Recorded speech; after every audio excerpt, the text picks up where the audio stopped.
दोस्तों नमस्कार। परीक्षा मंथन का ये चौथा वीडियो है जिसमें हम इंटरनेशनल मुद्दों को देखेंगे, अंतर्राष्ट्रीय मुद्दों को कवर करेंगे। ठीक है गाइस, अब तक हम 3 पार्ट बना चुके हैं परीक्षा मंथन के। डिटेल समरी है, एक एक चीज़ को हम डिटेलिंग के साथ बता रहे हैं आपको। कोई भी करंट अफेयर जो अर्धवार्षिक है, यानी कि दिसंबर 2020 से मई 2021 तक हम इसको कवर कर रहे हैं। देखो, जो अंतर्राष्ट्रीय हैं वो मुद्दे बहुत ज़्यादा इंपॉर्टेंट हैं जिन्हें हम देखेंगे। इजराइल फ़लस्तीन संघर्ष हुआ, ग्रे लिस्ट क्या है और इसका कैमन आइलैंड से क्या संबंध है, भारत और पाकिस्तान के बीच क्या है, स्वेज नहर, भारत बांग्लादेश के सी समझौता, ब्रेग्जिट, बहुत सारे जो इशूज़ हैं हम अंतर्राष्ट्रीय स्तर पर देखेंगे। तो स्टार्ट करते हैं हम इजराइल फ़लस्तीन संघर्ष से दोस्तों। ठीक है, इजराइल जो है क्यों पंगा कर रहा है फ़लस्तीन के साथ। हाल ही में मिस्र की मध्यस्थता और अमेरिकी दबाव में देखा जाए तो फ़लस्तीन और इजराइल के बीच चल रहे बहुचर्चित विवाद के संदर्भ में सीज फायर कर दिया। सीज फायर तो कर दिया दोस्तों। इजराइल और फ़लस्तीन दो ऐसे देश हैं जिन्हें बहुत सारे समय से क्या है, मतभेद चल रहा है। संयुक्त राष्ट्र संघ ने हाल ही में एक बयान जारी किया था कि भैया जो इजरायली हमला है, इजरायली हमलों द्वारा गाजा में अब तक अगर देखा जाए तो 38,000 फ़लस्तीनी नागरिक गाजा से विस्थापित हुए हैं, जबकि 2500 के आसपास लोगों ने अपने घर खो दिए हैं। ये हमारे संयुक्त राष्ट्र संघ यूएनओ की रिपोर्ट में ऐसा क्या। इजराइल और फ़लस्तीन के बीच हवाई हमला जारी है। 15 मई 2021 को इजराइल की तरफ से किए गए एक एयर स्ट्राइक में गाजा के एक इलाके के साथ बहुमंजिला इमारत ध्वस्त हो गई। इस इमारत में एसोसिएटेड प्रेस अल जजीरा के ऑफिस को तबाह हो गया। यानी कि जो अल जजीरा है, वहाँ की मीडिया एजेंसी है, उसका जो टावर है वो ध्वस्त कर दिया। इजराइल की मिलिट्री के अनुसार हमने हमास के शीर्ष नेता के घर पर बम गिराया। इजराइल की आर्मी का दावा है कि इससे हमास समूह के खलील अल हया के घर पर बमबारी की है। जो हमास के मेन हेड है उनका नाम है खलील अल हया। उसके बाद 11 मई 2021 को फ़लस्तीन की हमास यानी कि इजराइल जिसे आतंकी संगठन मानता है की तरफ से इजराइल की राजधानी तेल अवीव, एस्कलोन और होलोन, ये जो मैं आपके शहरों के नाम ले रहा हूँ, इंपॉर्टेंट है दोस्तों। यूपीपीसीएस या कोई भी वनडे एग्जाम में पूछ सकता है कि ये शहर कहाँ है। तेल अवीव इजराइल की राजधानी है, वहीं एस्कलोन और होलोन जो इजराइल के शहर हैं उनको निशाना बनाया, जहाँ पर बहुत सारे नागरिक जैसे सौम्या संतोष जो थी हमारी केरल की, उनकी भी मृत्यु हो गई थी। ठीक है दोस्तों, विवाद की शुरुआत 9 मई 2021 को इजरायली सुप्रीम कोर्ट ने पूर्वी जेरूसलम से फ़लस्तीनियों के 7 परिवारों को हटाने के चक्कर में हुई। ठीक है दोस्तों, ठीक है। आदेश में इजराइल के गठन से पहले 1948 में अगर देखा जाए, यहूदी रिलीजियन एसोसिएशन जो है उनके अधीन वाले घरों को खाली करने के लिए निर्देश थे। इसका पालन करते हुए इजराइल में शेख जर्रा नामक जगह में, इजराइल में भी ये शेख जर्रा है जगह, 70 फ़लस्तीनियों को हटाकर यहूदियों को बसाया जाने लगा। लेकिन फ़लस्तीनी कोर्ट के इस आदेश से नाखुश थे। उन्होंने इसलिए विरोध में इजराइल में जगह जगह पर आंदोलन किए। अमेरिका के मध्य पूर्व शांति समझौता भी हुआ, देखते हैं। गौरतलब कि अमेरिकी दूतावास के यरूशलेम में स्थानांतरित करने संबंधी वर्ष 2017 के राष्ट्रपति डोनाल्ड ट्रंप के निर्णय की राष्ट्रीय और अंतर्राष्ट्रीय स्तर पर काफ़ी आलोचना हुई। मध्य पूर्व शांति योजना के तहत देखा जाए जो जनवरी 2020 में तत्कालीन अमेरिकी सरकार द्वारा किया गया था, इसको यरूशलेम को विभाजित नहीं किया जाएगा इस योजना में, और यह इजराइल की संप्रभु राजधानी होगी। साथ ही इजराइल वेस्ट बैंक के लगभग 30% हिस्से का अधिग्रहण करेगा। जो वेस्ट बैंक का हिस्सा है जहाँ पर झगड़ा है, वहाँ का 30% हिस्सा किसको मिलेगा, इजराइल को। फ़लस्तीन ने इस योजना को क्या किया, अस्वीकार कर दिया। उल्लेखनीय कि संघर्ष की शुरुआत 12 नवंबर 1917 को हुई। मैं आपको बैकग्राउंड में डिटेल बताता हूँ कि ये शुरुआत कहाँ से हुई। 12 नवंबर 1917 उस समय जब तत्कालीन ब्रिटिश विदेश सचिव आर्थर जेम्स बलफोर ने प्रथम विश्व युद्ध के दौरान यहूदियों के संरक्षण के लिए बलफोर घोषणा, बहुत इंपॉर्टेंट है कि बलफोर घोषणा किससे रिलेटेड है, तो यहूदियों के संरक्षण से, प्रथम विश्व युद्ध के दौरान यहूदियों के संरक्षण से रिलेटेड है। उसके तहत फ़लस्तीन में एक यहूदी राष्ट्रीय स्तर के निर्माण के लिए ब्रिटेन का आधिकारिक समर्थन व्यक्त किया। ठीक है, 1919 के कांग्रेस में सबसे पहले फ़लस्तीन द्वारा इस प्रस्ताव का पुरजोर विरोध किया। 14 मई 1948 को देखा इजराइल की स्थापना हुई। उसी बीच अरब और यहूदियों के बीच संघर्ष स्थापित हो गया। और आप एक बार दोस्तों उसको पूरा पढ़ लीजिएगा, इस ज़्यादा इंपॉर्टेंट नहीं है, हमें कौन सा मेंस का भी लिखना है, तो प्रीलिम्स के पर्पज़ से ये एक बार आपको देखना है तो एक बार देख लीजिएगा, पर इतना इंपॉर्टेंट है नहीं। अगर हम बात करें 1948 में यहूदियों ने स्वतंत्र इजराइल की घोषणा की, एक नया देश बनाया इजराइल। उसके परिणाम स्वरूप देखा जाए उसके आसपास जो है, इजराइल के आसपास पूछ सकता है कौन कौन से स्टेट कंट्रीज है, अरब राज्य, तो वहाँ पे इजिप्ट है, जॉर्डन, इराक और सीरिया, जो इजराइल पर आक्रमण कर दिया इन्होंने। युद्ध के अंत में इजराइल ने संयुक्त राष्ट्र की विभाजन योजना के अनुसार प्राप्त भूमि से भी अधिक भूमि पर अपना नियंत्रण स्थापित कर लिया। और यरूशलेम भी इसी तरीके से है। यरूशलेम यहूदियों और मुस्लिमों और ईसाइयों के समान आस्था का केंद्र है। और यहाँ ईसाइयों के लिए पवित्र सेपुलकर चर्च, पूछ सकता है वो कि कहाँ, यरूशलेम में सेपुलकर चर्च ईसाइयों के लिए। मुस्लिमों की पवित्र मस्जिद और यहूदियों की पवित्र दीवार स्थित है। अमेरिका इससे पूर्व यरूशलेम को इजराइल की राजधानी का दर्जा भी दे चुका है। ठीक है, बट इजराइल क्या है, इस बात को मानने से इनका। दोनों देशों के जो बीच के विवाद के क्षेत्र में बताता हूँ। वेस्ट बैंक, देखो वेस्ट बैंक इसराइल और जॉर्डन के मध्य स्थित है। कहाँ पे, इसराइल और जॉर्डन के मध्य में वेस्ट बैंक है। इसका सबसे बड़ा शहर है रामल्ला। रामल्ला जहाँ पर जो इस समय अटैक हुआ था, जो कि फ़लस्तीन की वास्तविक प्रशासनिक राजधानी है। इसराइल ने वर्ष 1967 के युद्ध में इस पर अपना नियंत्रण स्थापित किया।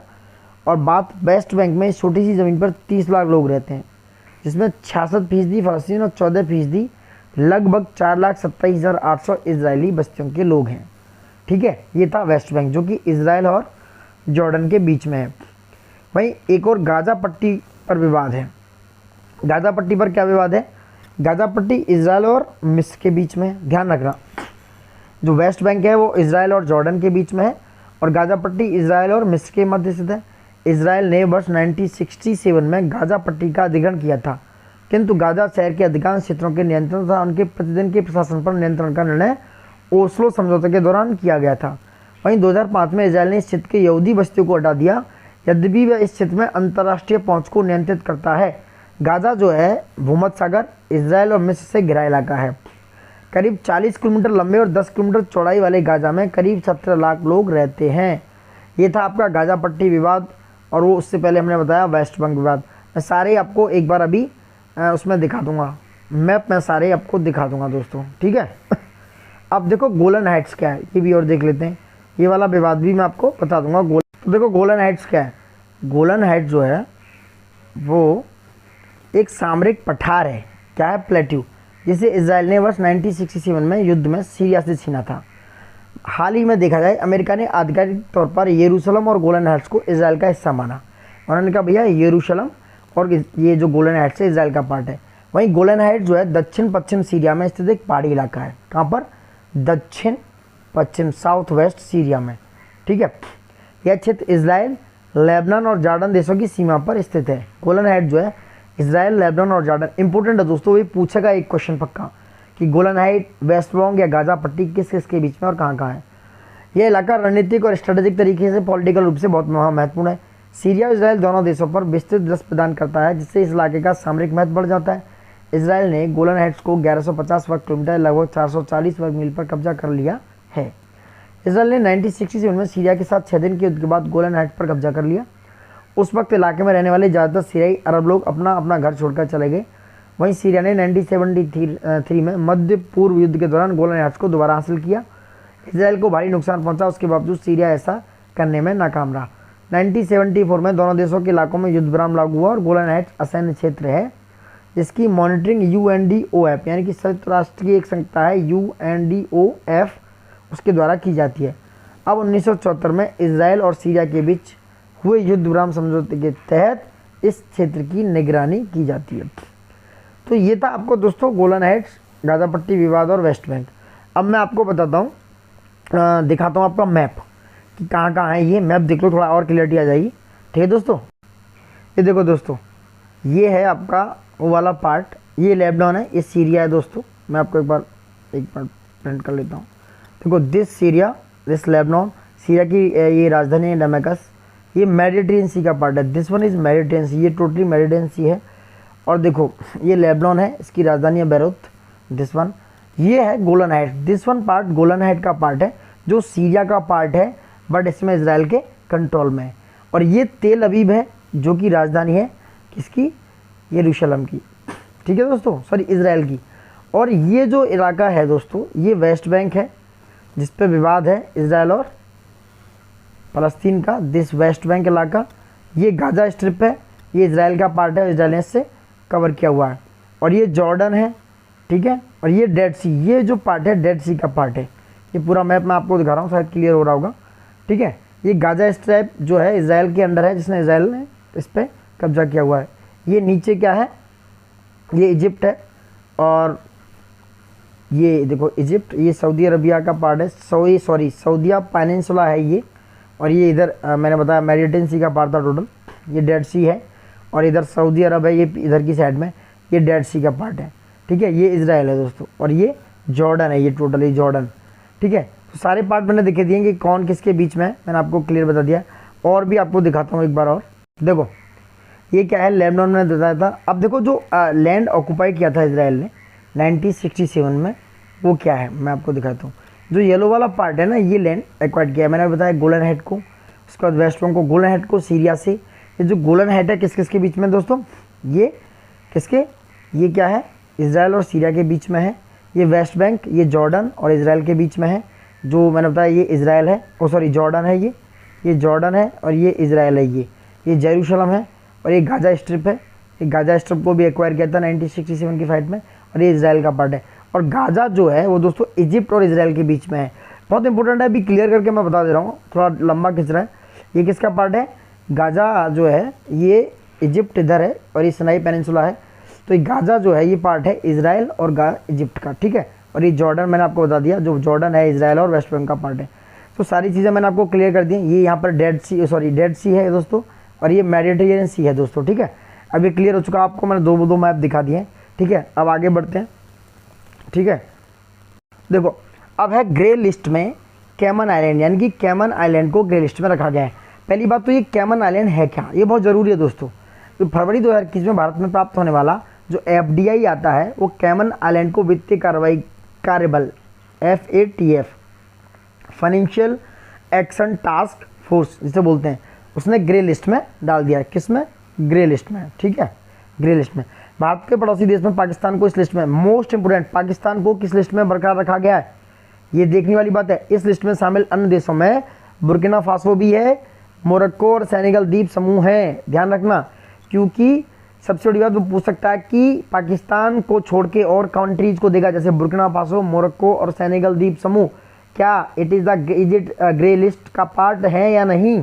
तो ऑब्वियस है पाकिस्तान, बुर्किना फासो, मोरक्को और सेनेगल द्वीप समूह is also the part of grey list with Cayman island, ठीक है। ये कैमन आइलैंड भारत को प्राप्त होने वाली FDI यानी कि FPI फॉरेन पोर्टफोलियो निवेश का सबसे बड़े स्रोतों में से क्या है, एक है, ठीक है दोस्तों। अब ये कैमन द्वीप है कहाँ, ये कैमन द्वीप पश्चिमी कैरिबियन सागर में एक स्वायत्त ब्रिटिश प्रवासी क्षेत्र है, बहुत इंपॉर्टेंट है।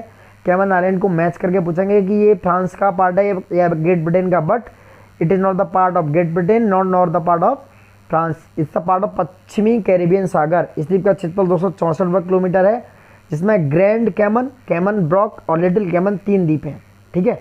यहाँ की राजधानी जॉर्ज टाउन है, जो ग्रैंड कैमन द्वीप पर स्थित है। कहाँ पर, ग्रैंड कैमन द्वीप, जो कि सबसे नॉर्थ में उस पर स्थित है। और यह 3 द्वीपों में सबसे अधिक आबादी वाला कौन सा है, ग्रैंड कैमन। अब नेक्स्ट में भारत और पाकिस्तान के बीच युद्ध विराम यानी कि cease fire agreement between India and Pakistan, ये आप सबको पता है क्योंकि आप इस चीज़ में माहिर हैं। पाकिस्तान के साथ कुछ भी हरकत होती है तो हमारा पूरा देश एक्शन में आ जाता है भैया। 25 फरवरी 2021 को भारत और पाकिस्तान की तरफ से एक साझा बयान घोषणा किया गया कि भैया जो LOC पर है 2003 युद्ध के विरामों का समझौता का पालन कर लो, जो 2003 में हमारा सीज फायर हुआ था। क्या है, युद्ध विराम किसी भी युद्ध को अस्थायी, परमानेंट नहीं, नॉन परमानेंट है, ये रोकने का एक जरिया होता है जिसे बोलते हैं सीज फायर, ठीक है। 25 नवंबर 2003 में क्या युद्ध हुआ था ये देख लो कि भैया 25 नवंबर 2003 में कहा था भारत और पाकिस्तान के बीच 3323 किलोमीटर लंबा बॉर्डर है, जिसमें 221 किलोमीटर इंटरनेशनल बॉर्डर। इंपोर्टेंट है कि भारत और पाकिस्तान के बीच अगर देखा जाए तो कितने किलोमीटर इंटरनेशनल बॉर्डर है, 221 किलोमीटर, जहाँ 740 किलोमीटर LOC में है। और भारत पाकिस्तान ने 2003 में LOC पर पहली बार एक औपचारिक युद्ध विराम का ऐलान किया था। इंपोर्टेंट डेट, बहुत इंपोर्टेंट है, 25 नवंबर 2003, क्या है दोस्तों, 2003, ठीक है। स्वेज नहर अवरोधित क्या है, स्वेज कैनाल ऑब्स्ट्रक्टेड, क्वेश्चन बहुत इंपॉर्टेंट है खासकर वर्ल्ड ज्योग्राफी से। स्वेज नहर का फिर से संचालन को योग्य बनाया है। इस घटना ने भारत सहित पूरी दुनिया को नौवहन, मतलब जो जहाज चलते हैं शिपमेंट के लिए, प्रभावित किया है। इसकी पृष्ठभूमि देख लो, ताइवान की एक कंपनी एवरग्रीन कंपनी, उसने क्या किया, एवर गिवन जहाज जिसकी शुरुआत चीन से रॉटरडम के लिए हुई थी 23 मार्च 2021 को स्वेज नहर में पोर्ट टॉपिक के पास, जो कि कहाँ पर है, चीन में, स्वेज नहर में पोर्ट टॉपिक है, चीन में नहीं फ्रांस के पास है, फंस गया, जिस मार्ग में संचालन बंद हो गया, ठीक है। इस घटना के कारण भारत सहित सभी जो महत्वपूर्ण देश थे उन्होंने व्यापारिक हानि का बहुत बड़ा सामना करना पड़ा। यह जहाज लगभग 400 मीटर लंबा था और तीव्र वायु प्रवाह से प्रभावित होकर सुएज नहर के दोनों तटों पर फंस गया। लगभग एक हफ्ते की कड़ी मेहनत के बाद यह जहाज निकला और इस घटना ने कई प्रश्नों को जन्म दिया। जहाज एवरगिवन क्या है? जहाज का निर्माण जो है 2018 में हुआ, जबकि इस ताइवानी कंपनी एवरग्रीन मरीन द्वारा संचालित होती है। ये जहाज जो है, ये पूछ सकता है कि भैया जहाज एवरग्रीन क्या है, जो कि कहाँ, सुएज नहर में पोर्ट ट्रॉफिक के पास सुएज नहर में ये फंस गया था। ठीक है, 25 सदस्य भारतीय चालक दल कर रहा था जहाज का संचालन। घटना का वैश्विक प्रभाव क्या हुआ? जहाज के फंसने से 7 दिनों में लगभग 350 जहाज़ों का आवागमन ठप हुआ। एशिया तथा यूरोप के मध्य होने वाला व्यापार जो कि सुएज नहर के थ्रू होता है, एशिया और यूरोप, इंपॉर्टेंट चीज़, वो ठप हो गया और बहुत सारे मार्ग जैसे भारत, चीन, सिंगापुर, दक्षिण कोरिया, यूरोप तथा अमेरिका के व्यापार प्रभावित हुआ। ब्रेंट ऑयल जिसकी वैश्विक कीमत में 3% की कमी देखने को मिली। क्रूड ऑयल का आयात तथा पेट्रोलियम उत्पाद पर निर्यात प्रभावित हुआ। भारत के कृषि समुद्री वस्तुओं का व्यापार भी प्रभावित हुआ क्योंकि वहाँ पर जहाज नहीं हो पाए तो हमारा एक्सपोर्ट इम्पोर्ट पर फर्क पड़ा। अब सुएज नहर जो इम्पोर्टेंट है, उतना वो इम्पोर्टेंट नहीं है, बट सुएज नहर इम्पोर्टेंट है। सुएज नहर का निर्माण 1869 में निर्मित किया गया। कहाँ पर? नहर का मिस्र द्वारा 1956 में राष्ट्रीयकरण किया गया, तब से मिस्र द्वारा शासित है। इस नहर की लंबाई लगभग 193 किलोमीटर है, लंबाई 193। 2015 में इस नहर के उत्तरी हिस्से में 2 लेन वाटरवे का निर्माण किया गया, परंतु दक्षिणी हिस्सा अभी भी सिंगल लेन वाटरवे से संचालित है। यह नहर सुएज के इस्थमुस में होकर अफ्रीका और एशिया को विभाजित करते हुए भूमध्य सागर को लाल सागर से जोड़ता है। इंपोर्टेंट है, सुएज नहर भूमध्य सागर को लाल सागर से यानी कि मेडिटेरियन सी को रेड सी से जोड़ता है। इसका महत्व क्या है? सुएज नहर विश्व का लगभग 12% व्यापार होता है सुएज नहर से, बहुत इंपॉर्टेंट है। सुएज नहर से वो सब ऑप्शन में पूछ लेगा, 12% व्यापार करती है। सुएज कैनाल अथॉरिटी के अनुसार 2020 में यहाँ लगभग 19,000 जहाज, लगभग 52 जहाज प्रतिदिन गुजरते थे। इसके संपूर्ण वस्तु व्यापार का 8वां भाग यहाँ से गुजरता है। मिस्र की आय का बहुत बड़ा सोर्स है। यहाँ होने वाले किसी संकट का असर एशिया, यूरोप तथा अमेरिका के व्यापार पर पड़ता है। ये इसका इंपॉर्टेंस था। भारत और बांग्लादेश की समझौता क्या हुआ? देखो मुख्य समझौता क्या हुआ देख लेते हैं। बांग्लादेश में बन रहा है रूपपुर परमाणु पावर प्लांट, इंपॉर्टेंट है क्या? रूपपुर पावर परमाणु प्लांट, रूपपुर।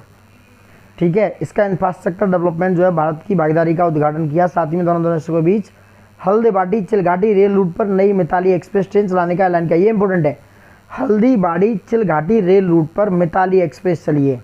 ये ट्रेन ढाका और न्यू जलपाईगुड़ी जो कि वेस्ट बंगाल में है उसके बीच चलेगी। किसके बीच? ढाका और न्यू जलपाईगुड़ी। ये ऑप्शन में दे देगा कि भैया ये मिताली एक्सप्रेस किसके बीच चल रही है? ढाका और न्यू जलपाईगुड़ी के बीच, आप भूल मत जाना। बांग्लादेश में भारतीय सेना के शहीदों की स्मृति में एक स्मारक बनाया गया और दोनों प्रधानमंत्री ने इसका उद्घाटन किया। दोस्तों, भारत और बांग्लादेश की प्रधानमंत्री मोदी ने भारत की तरफ से बांग्लादेशी पीएम को 109 एम्बुलेंस और 12 लाख कोरोना वैक्सीन की डोज भेंट की। बांग्लादेश की पीएम शेख हसीना ने पीएम मोदी को सोने और चांदी के सिक्के दिए जो बंगबंधु शेख मुजीबुर रहमान के जन्म शताब्दी पर जारी किए थे। ठीक है, इसके तहत उन्होंने बांग्लादेश की आज़ादी की 50 सालगिरह पर जारी हुआ एक चांदी का सिक्का भी पीएम मोदी को भेंट दिया। ठीक है, बंगबंधु शेख मुजीबुर रहमान जो हैं बांग्लादेश की आज़ादी के महात्मा गांधी हैं दोस्तों। ठीक है, अब आता है बहुत इंपॉर्टेंट, क्वाड शिखर सम्मेलन। क्वाड शिखर सम्मेलन क्या है ये अगली वीडियो में देखेंगे दोस्तों। क्वाड शिखर सम्मेलन को नेक्स्ट वीडियो में देखेंगे। ठीक है, thank you for watching it. देखते रहिए, बने रहिए और प्लीज़ लाइक और सब्सक्राइब करना मत भूलिए। इतना तो चिल्ला रहे हैं हम यार, इतना तो बनता है आपका। Thank you guys, thank you, love you all.